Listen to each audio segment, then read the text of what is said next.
Hey guys, it has been way too long. I have not been back in such a long time, I almost forgot what the heck to do. Hey, I got a lot of new equipment, a lot of new stuff going on. Finally got everything dialed in. At least I hope so.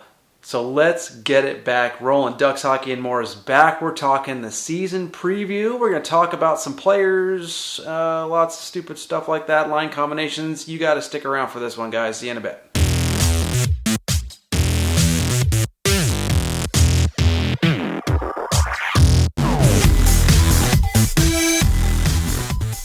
Okay, hey, so here we go. Some interesting news today, all right? It is October 1st. Interesting news that just came out. We'll touch on that first before we dive into the season preview stuff. And this is impactful news. It really is. So, Alex Killorn, he's out 4 to 6 weeks with a fractured finger. Fucking A, man. Fractured finger. Thanks. Pick you up. Can't even start you at the beginning of the season. So, hey, that does not help us one bit. It's going to give somebody else the opportunity, probably. Okay, like a Nestorenko, maybe. I don't know about some of the other younger guys because a whole bunch of guys just got sent back down to San Diego. Guys like Pastujov and that kind of thing. But Perot, I don't know. They obviously didn't impress too heck of a lot because they got sent down already. But with the Killorn injury, it opens the door for somebody. We'll see who that's going to be when it comes starting opening night against Vegas. But anyways, not good news. Killorn out to start the season. 4 to 6 weeks with a fractured finger. The other interesting news came out today as well was we picked up a defenseman on waivers. Okay, a cat named Lassie Thompson. Now this is a former first rounder of the Ottawa Senators. I'm guessing his numbers in the minor league, the AHL, are not bad. And he's got 5 assists in the NHL games he has played, the handful he played with Ottawa. So this guy, he's like 190 pounds, something like that. He's from Finland. Finland, Sweden, known for good defensemen, solid, smart defensemen. They use their heads. Okay, so I kind of like this. Hopefully he'll be a good pickup. Now we're loaded and deep on defense, so it's like, well, what the mindset and thinking process was with this, not sure, but it's never a bad thing to have extra defensemen, especially with NHL experience, in your lineup, whatever. Okay, in the pool of people you can choose from. Let's put it that way. So he's a former first rounder of Ottawa. We'll see how he does, right? Camp, he's probably going to be with the Ducks ASAP, getting ready to go, and we'll see. Maybe he makes the team. Who knows, right? Or more than likely he'll be in San Diego to start. But adds more depth at the defensive position. So Lassie Thompson, new Duck, welcome to the team, right? Okay, so now let's jump into some of the more individual player news in terms of contracts and this and that, which you might know where I'm going with this. Drysdale and Zegras. Okay, so I'm going to give you guys my 2 cents on this whole Drysdale to Zegras gig. Okay, here's how I look at it. The Drysdale situation, the fact that he has not signed yet, is more concerning on the fact that I don't understand what Drysdale and his agent are thinking. Sign a deal. You haven't proved that much yet to this team. You were out all last season with an injury.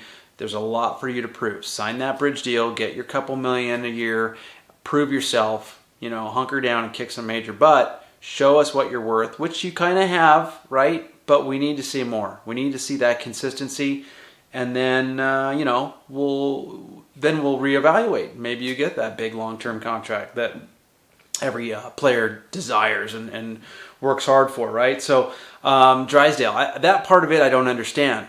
When you flip the coin and go to the Zegras side of things. So Trevor Zegras holding out. Reportedly, Anaheim's offered him between $3 and $4 million a year for 3 years. Basically a bridge deal with more money, I think, than most bridge deals because it is Trevor Zegras and he has, proven that he is a very good player. But Zegras and his agent are holding out, wanting more money. And I think I heard some rumors and read some things where it was like possibly around the 5 million mark, right? So if that's true, it doesn't really matter. But that's not a big difference.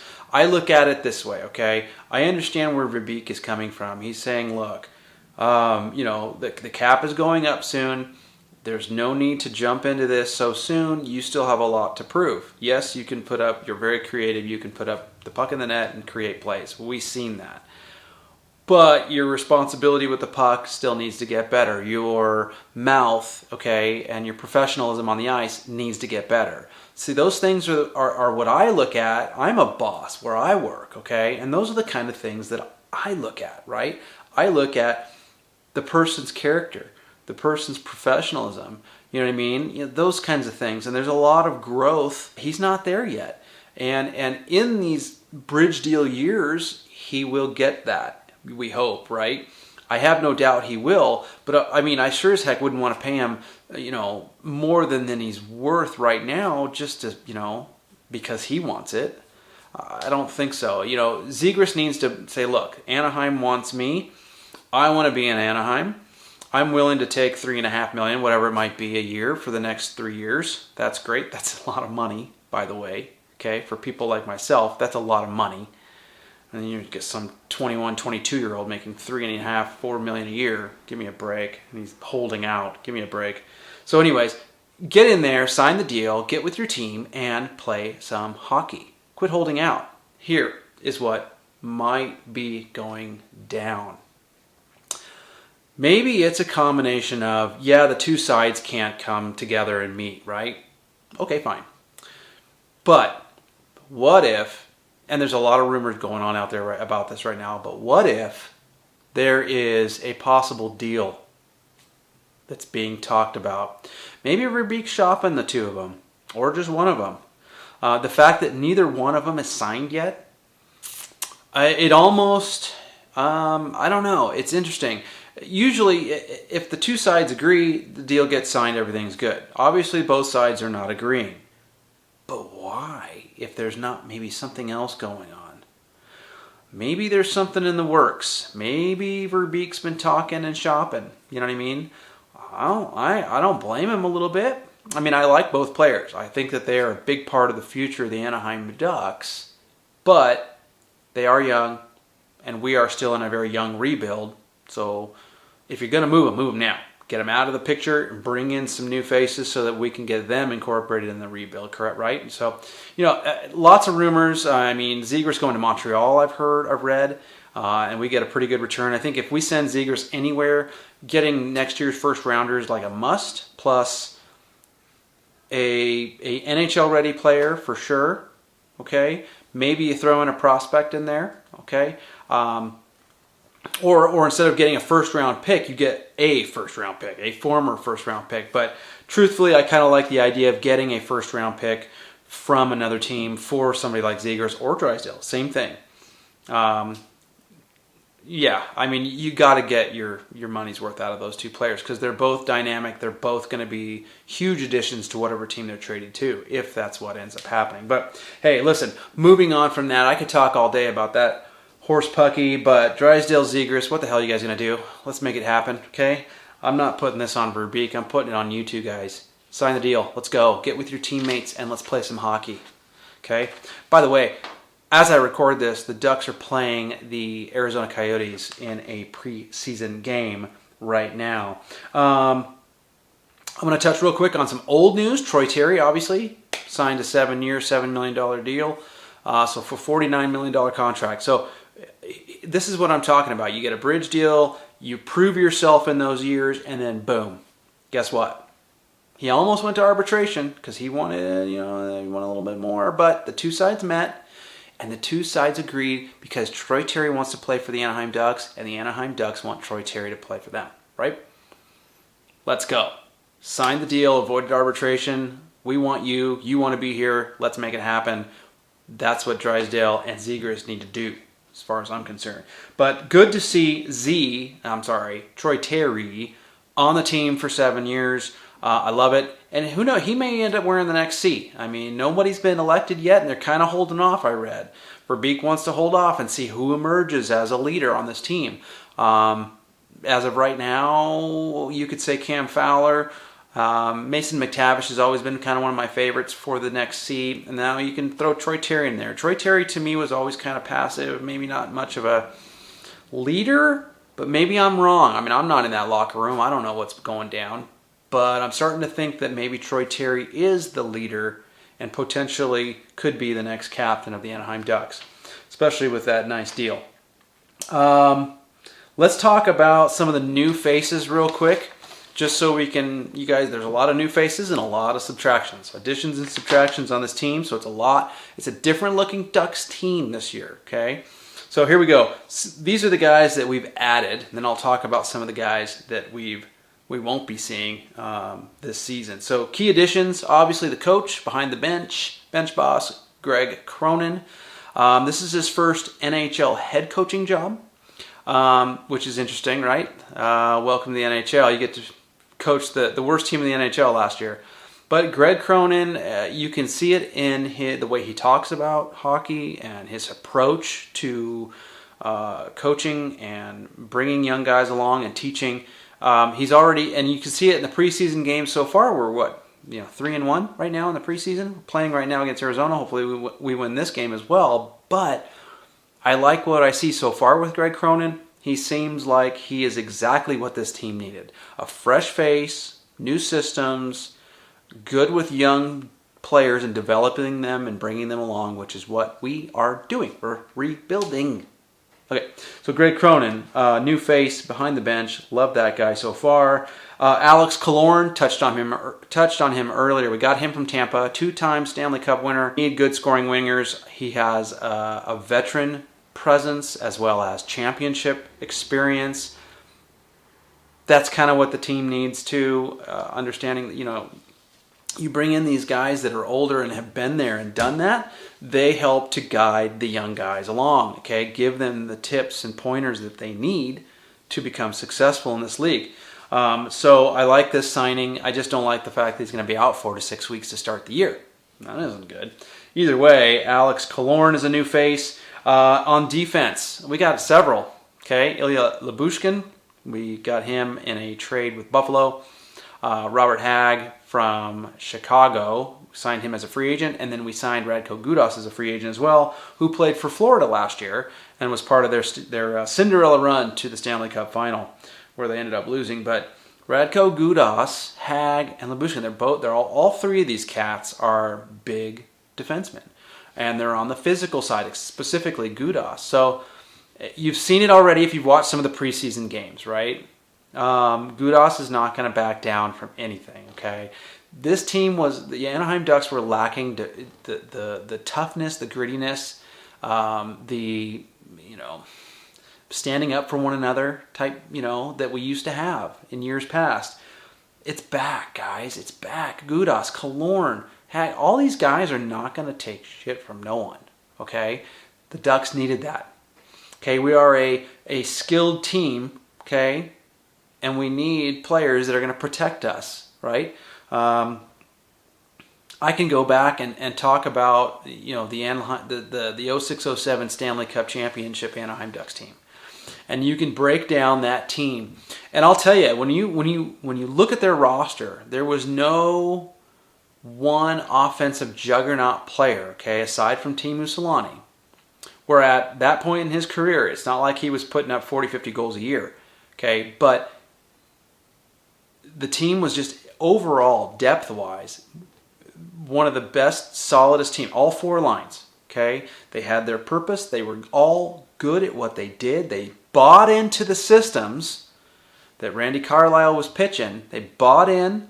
They played as a team. They won as a team. They smashed everybody all their way to the Stanley Cup. It was unbelievable. And it's not like I said before, it's not like there was, you had defensively Pronger and Scott Niedermayer, okay, but are they offensive juggernauts? I don't know about that. Niedermayer definitely was a point producer, and Pronger you could say too, but not on the level of like an Erik Karlsson, right? No. But they were solid, good players. Pronger, he had a great slap shot, and he would absolutely pummel you if you gave him the opportunity. Whereas Scott Niedermayer, great, calm, cool, collected, one of the best skaters in the NHL, great passer, great setup guy, and he could finish too. But, and on the offensive side, you didn't have a ton. Perry and Getzlaf were in their rookie years. They were good, but they weren't like what they were a few years down the line. Teemu Selanne was there, but he was on the decline of his career, but still good. Andy McDonald, great player, but he wasn't like an elite skilled, type of guy. It was just a very well-rounded team. Long story short, these new players and some of the depth that we've added is important to creating a championship team or a playoff type of team. We had young players on that 2007 Stanley Cup team, and we had the middle-aged and a little bit older guys that were, towards the end of their careers, but they were the experience, right? So got to have all those elements to make a good team that's consistent and can win championships and can be a playoff-bound team year after year, right? So I like what Verbeek did by adding Killorn and Gudas, and a little bit of toughness too with Lyubushkin and Hag. All those guys are not going to take crap from anybody. So good stuff. I like these guys. Let's talk about Leo Carlsson, obviously the number 2 overall pick in the draft. This is an amazing kid. I've talked about it in previous videos, right? He is going to be one of the future, this is, again, real quick, side note, maybe this is why we don't care about letting Zegras go and we move him. I don't know. We have Carlsson, McTavish, Isaac Lundestrom. He's injured, but we still have him in the mix, right? Are you hearing this, guys? Okay. Maybe we don't need Zegras. We're deep on center position right now, especially when you add Carlsson to the mix. So maybe it's worth it to get some other players for these guys if they don't want to be Anaheim Ducks, right? Anyways, Leo Carlsson, number 2 overall, great two-way center out of Sweden. He is going to be a franchise player, in my opinion. As long as he continues to progress and get better, he really is going to be the future face of this franchise. Pending the whole Zegras thing, because he could potentially be the next face too. But Carlson's money, absolute money. Okay. Don't forget on the goaltending side of things, right? We have Gibson and that whole thing, and I'll touch on that in a second with the rumors around him. But Gibson, Lucas Dostal, love that guy. And then we added Alex Stalock in the offseason to a 1-year deal. Stalock's a veteran goaltender. He's been around, but he's a solid guy. Solid guy. And you've always got to have those solid guys in the background that just in case there's an injury, Gibson, like right now, Gibson got injured in that game against LA. A Stalock can step up and be the backup and help Dostal out because Dostal would take over as number 1, right? But it also helps to push the goaltenders. Helps to push them, having those guys in the background that have the experience and can still put up numbers like a Stalock. Keeps everybody on their toes. Anyways, so Stalock is now in the mix as well. Now, here's a couple of professional tryouts that the Ducks have. Scott Harrington, who we saw briefly last season, he's on a PTO, as well as Zach Kassian. Zach Kassian, former Arizona guy, he's a big, tough guy. I kind of like Zach Kassian, and I kind of hope he makes the team. I really do. I hope the Ducks like what they see and sign him to a 1-year deal. I think it's good to have him as a depth player. I don't think he'd be playing every single night. But when you're going up against some of those bigger, stronger teams that like to bang and hit, you assign Zach Kassian that night, you know what I mean, and you have him in your lineup because of who you're playing, if that makes any sense. So same on the defensive side. If you're going to kind of sit and bench like a Zellweger, yes, I want you to play tonight, but no, I don't want you to play this night because this team's big and you know what I mean? That's what I like about Kassian. So I think we should probably keep him. Hopefully he impresses enough that we can sign him and keep him on. This team, okay, is now bigger, stronger, and more physical, and has way more grit, okay, and mean toughness, right? We were missing that last year. Okay, I've talked about it a million times. If you're a Ducks fan, you understand where I'm coming from. You know, there was no meanness, no toughness, no in your face. Don't you dare touch my freaking star player like that. You know, we have that back. Okay, Gudas brings that 100%. And then the rest of the guys we've added, Killorn, Lyubushkin, Hag, they bring a little bit of that element as well. Cassian, if we end up bringing him on, he will bring that as well. So these are good things. We are now a bigger, stronger, tougher team to play against. And so I like that. We needed that desperately. And Verbeek delivered. Okay? So subtractions. People that you may have used to seeing, but you're not going to see anymore.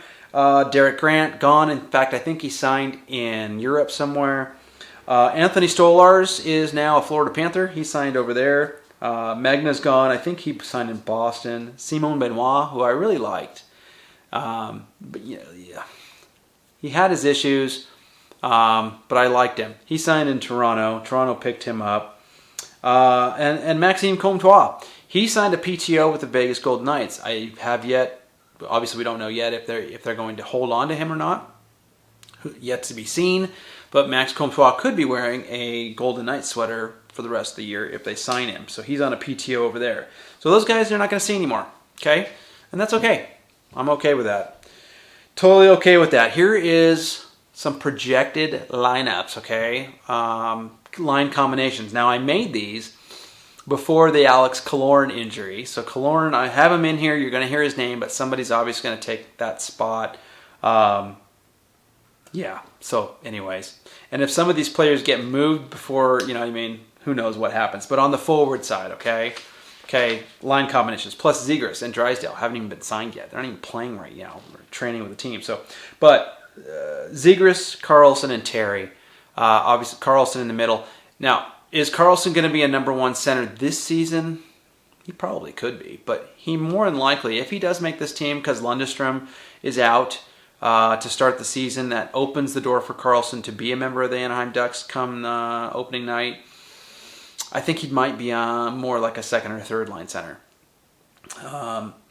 But potentially, Karlsson, Zegras, Terry. Keep in mind these could be switched around. You can have McTavish, Strome, and Killorn. Okay? Not bad, right? Killorn. But Killorn's injured. Henrique, Vetrano, and Silverberg. Now, Henrique and Silverberg are kind of known to be on the same line sometimes. Not all the time. And Henrique is easy, could step up into that number one center position. Okay? Especially if you take Zegras out of the picture. Henrique can move into the center position or a winger. He's very versatile like that. But Vetrano, Henrique, Silverberg, and then on your fourth line, Max Jones, Nathan Gauthier I had on here, but I just saw the release of some players that got sent down, and Gauthier was down in San Diego. So they sent him down already. So you're probably looking at more like a Sam Carrick in that position instead of Gauthier. But Jones, Gauthier, or Sam Carrick, and Brock McGinn. I like Brock McGinn, and I like Max Jones a lot. But you can pick who you want that's going to be that center. So there you go. Obviously, these are not set in stone. Injuries play a part in these line combinations as well as chemistry. Defensive pairings, right? Don't forget, too, on the forward side, Zach Kassian in the mix. With the injuries we have, maybe Zach Kassian earns a spot on this team because of that. You know what I mean? So keep that in mind. Defensive side, right?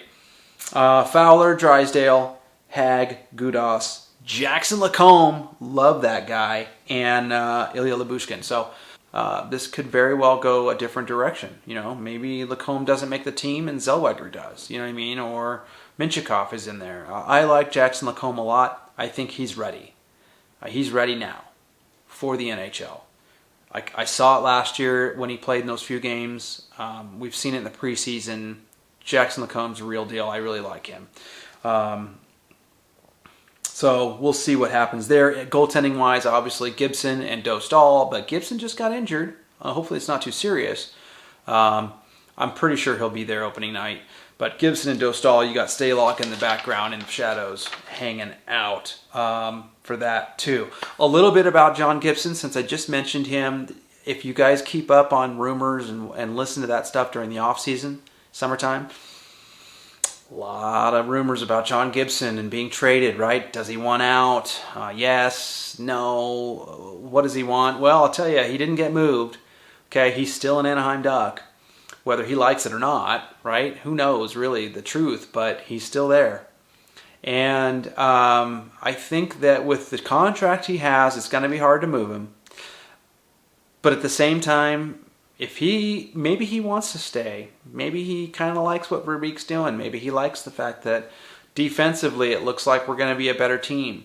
If we can reduce the amount of shots against both Dostal and Gibson, it's going to help them a lot, and their numbers are going to go up. And they're going to keep us in the games a little bit more than they did last year. Okay, we both know they can do it. And all we got to do is limit the amount of shots to get through to them. That means blocking more shots and getting in those passing lanes and that kind of thing. And I think this defensive core that we have now by these new additions is going to help that happen. I really do. Because you're going to have a mixture of offensive, creative type defensemen as well as stay-at-home bruisers. And that's what you need. You need a good mix of both. You just do. You need a good mix of both. And I like what I see so far. They're playing right now against Arizona. I'm going to go check out and see what the score is. You guys, thanks for sticking around and hanging in there with Ducks Hockey and More. I know I've been gone for a long time. Lots of new equipment, lots of things like that going down, but I finally got things dialed in. So here we are. Hopefully this video gets up today by the end of the night. And I want you guys to comment below. I want you to smash the like button, please. Blow this channel up, blow this video up, and spread the word. Okay? Another side note, I am working on some new Ducks Hockey and More merch.